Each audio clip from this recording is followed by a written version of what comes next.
കോഴിക്കോട് കാരപ്പറമ്പുള്ള ഒരു കുഞ്ഞു ഫുഡ് സ്പോട്ടാണ് റസോയി. കുറേ അട്രാക്റ്റീവ് ആയിട്ടുള്ള കോമ്പോസാണ് ഇവിടുത്തെ മെയിൻ. ഈ കോമ്പോസൊക്കെ റീസണബിൾ പ്രൈസിൽ ഇവരിവിടെ കൊടുക്കുന്നുണ്ട്. പിന്നെ കുറേ സ്നാക്സും ഇവിടെ കിട്ടും. വളരെ ചെറിയ ഡൈനിങ് സ്പേസ് ആണ് ഇവർക്കുള്ളത്. ഇവിടുന്ന് ഞാൻ ആദ്യം ട്രൈ ആക്കിയത് പാൽപുട്ടും കാന്താരി ചിക്കനാണ്.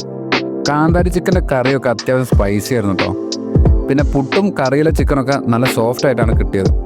ഈ കോംബോ സ്പൈസി ഫുഡൊക്കെ കഴിക്കുന്നവർക്ക് ഇഷ്ടമാവും. ഞാനൊരു സ്പൈസി ഫുഡ് ലവർ അല്ലാത്തതുകൊണ്ട് ഈ കോംബോ എനിക്ക് അത്ര വൈബ് തോന്നില്ല. പിന്നെ വന്നത് സ്റ്റീംഡ് ബ്രെഡിൻ്റെ കോംബോ ആണ്.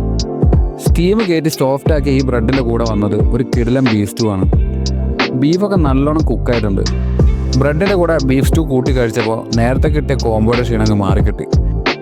എന്നാൽ ഇതൊന്നും അല്ലാണ്ട് ഇവിടുത്തെ മസ്റ്റ് ട്രൈ ഐറ്റമായിട്ട് എനിക്ക് തോന്നിയത് ഈ കാണുന്ന കള്ളപ്പമാണ്. പൂ പോലെയുള്ള ഈ ചൂട് കള്ളപ്പം ഇച്ചിരി സ്വീറ്റ് ആണെങ്കിലും നേരത്തെ തന്ന ബീഫ് സ്റ്റൂവിൻ്റെ കൂടെ ഒരു കിടിലൻ കോമ്പിനേഷൻ ആയിരുന്നു. ഇവിടെ വന്നാൽ എന്തായാലും ഈ കോംബോ നിങ്ങൾ ട്രൈ ആക്കണം. ഇതിൻ്റെ ലൊക്കേഷൻ വരുന്നത് കാരപ്പറമ്പ് കനറ ബാങ്കിൻ്റെ ഒക്കെ തൊട്ടടുത്തായിട്ടാണ്. എല്ലാവരും ട്രൈ ചെയ്ത് നോക്കുക, ഫീഡ്ബാക്ക് അറിയിക്കാം.